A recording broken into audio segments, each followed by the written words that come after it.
दोस्तों, क्या आप लोगों को पता है कि family visit visa travel documents किसको बोला जाता है? तो ये बात आप लोग याद रखें दोस्तों कि फैमिली विजिट वीज़ा के ट्रैवल डॉक्यूमेंट्स का मतलब ये है कि जब आपका फैमिली विजिट वीज़ा लग जाएगा, सारे डॉक्यूमेंट्स को रिसीव करने के बाद वीएफएस सेंटर के ज़रिए से आप जब ट्रैवल करेंगे सऊदी अरबिया के लिए, तो आपके पास में कौन-कौन से डॉक्यूमेंट्स होने चाहिए जिसको आपसे एयरपोर्ट पर माँगा जाएगा। मतलब दोस्तों, ट्रैवल करते टाइम आपके साथ कौन-कौन से डॉक्यूमेंट्स होने चाहिए, उनको ट्रैवल डॉक्यूमेंट्स बोला जाता है। अब वो कौन-कौन से डॉक्यूमेंट्स हैं, मैं आप लोगों को अपने इस वीडियो में ये भी बताऊंगा और ये भी बताऊंगा कि वो सारे डॉक्यूमेंट्स आप कहां से ले सकते हैं। डिटेल में एक एक चीज के बारे में मैं अपने इस वीडियो में आप लोगों को बताने वाला हूं, जिसमें पहले नंबर पर तो जो ट्रैवल करने वाले हैं, इसमें कोई शक नहीं है कि उनका ओरिजिनल पासपोर्ट उनके साथ में होना चाहिए। अब उनके ओरिजिनल पासपोर्ट के साथ साथ वीजा कॉपी भी उनके साथ में होना चाहिए, ये दूसरी चीज हो गई। अब वीजा कॉपी का मतलब वो वीजा कॉपी है दोस्तों, जो वीजा स्टंप होने के बाद में वीजा कॉपी आपको वीएफएस सेंटर के जरिए से मिलता है। अब ये वीजा कॉपी आपको दो तरीके से मिल सकता है। पहला तो ये कि जब आपका वीजा लग जाता है तो पासपोर्ट के साथ साथ भी आपको ये वीजा कॉपी दिया जाता है। इसी तरह से दूसरा तरीका ये भी है दोस्तों कि वीजा लगने के बाद में नॉर्मली देखा गया है कि आपने जो ईमेल एड्रेस वीएफएस सेंटर में लिखवाया था, उस ईमेल एड्रेस पर वीजा कॉपी आपको पीडीएफ फाइल की शक्ल में सेंड कर दिया जाता है। उसके बाद दोस्तों, तीसरे नंबर पर अगर हम लोग बात करें तो वो है इंश्योरेंस कॉपी। अब ये इंश्योरेंस कॉपी आपको कहाँ से मिलेगा? पहले तो दोस्तों ऐसा होता था कि जब आप वीएफएस सेंटर पर अपॉइंटमेंट वाले दिन जाते थे तो सारा डॉक्यूमेंट्स आपसे लेकर रख लिया जाता था पेमेंट होने के बाद में, और इंश्योरेंस कॉपी आपको दे दिया जाता था। लेकिन पिछले कुछ टाइम से ये देखा गया है दोस्तों कि आपको इंश्योरेंस कॉपी अपॉइंटमेंट वाले दिन नहीं दिया जाता है, बल्कि वो लोग ये कहते हैं कि इंश्योरेंस ऑनलाइन हो चुका है, इसकी ज़रूरत नहीं है।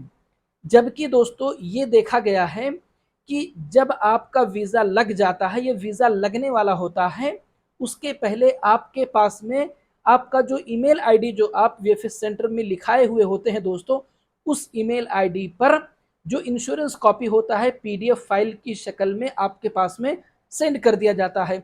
अब जब आपके पास में इंश्योरेंस कॉपी ईमेल आईडी पर रिसीव हो तो आप उसका प्रिंट निकलवा लें और निकलवा कर इंश्योरेंस कॉपी भी आप अपने साथ में ले लें ट्रैवल करते टाइम पर। चौथे नंबर पर अगर हम लोग बात करें दोस्तों, तो आपके पास में दोनों साइड का टिकट होना चाहिए। मतलब जाने का भी और रिटर्न टिकट भी आपके पास में होना चाहिए। अब बहुत सारे लोग ये पूछते हैं कि भाई, क्या हम रिटर्न टिकट डम्मी टिकट ले सकते हैं या नहीं? तो वो आप पर डिपेंड करता है। आप चाहें तो ओरिजिनल टिकट भी ले लें रिटर्न टिकट, और चाहे तो डम्मी टिकट लें। इतना याद रखें दोस्तों कि डम्मी टिकट उसी ट्रैवल एजेंट के थ्रू लें जो आपके लिए भरोसेमंद हो, जिसके ऊपर आप भरोसा कर सकते हो, ताकि डम्मी टिकट के जरिए से आपके साथ में कोई फ्रॉड ना हो। उसके बाद दोस्तों, पांचवें नंबर पर अगर हम लोग बात करें तो जो स्पॉन्सर है, मतलब जिसने सऊदी अरबिया से वीजा निकाला है आपके लिए, उनके अकामे का फोटो भी आपके पास में होना चाहिए।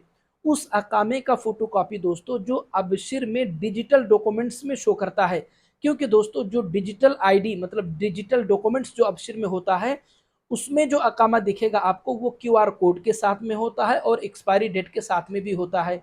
उस अकामे का फोटो कॉपी आपके साथ में होना चाहिए।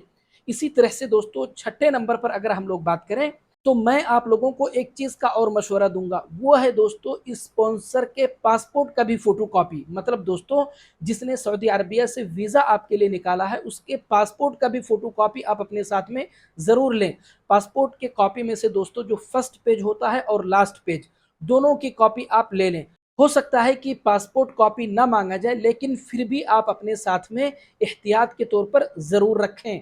अब लास्ट में एक चीज का और आप ध्यान रखें दोस्तों, ऐसा भी पॉसिबल है कि शायद इमिग्रेशन ऑफिसर इमिग्रेशन काउंटर पर आपसे ये भी पूछे कि आप सऊदी अरब किसके पास में जा रहे हैं। तो दोस्तों, आप लोग उसी का नाम बताएं जिसने आपके लिए वीज़ा अप्लाई किया है सऊदी अरबिया से। फॉर एग्जांपल, अगर आपके लिए वीज़ा आपके वालिद ने, आपके फादर ने अप्लाई किया है तो आप फादर का नाम बताएं। अगर भाई ने अप्लाई किया है तो भाई का नाम बताएं। इसी तरह से अगर हस्बैंड ने अप्लाई किया है तो हस्बैंड का नाम बताएं। इसमें थोड़ा भी आप ना हिचकिचाएं, क्योंकि ज़्यादा मुमकिन है कि जो इमिग्रेशन ऑफिसर है वो आपसे ये बात पूछे। तो दोस्तों, अगर आप लोगों को मेरा ये वीडियो अच्छा लगा, अगर आप लोगों को मेरी बातें समझ में आई हैं, तो प्लीज़ मेरे यूट्यूब चैनल को सब्सक्राइब और फेसबुक पेज को फॉलो ज़रूर करें, ताकि मैं जब भी अपना अगला वीडियो अपलोड करूं तो तुरंत आप लोगों तक पहुंच जाए। मिलते हैं अगले वीडियो में।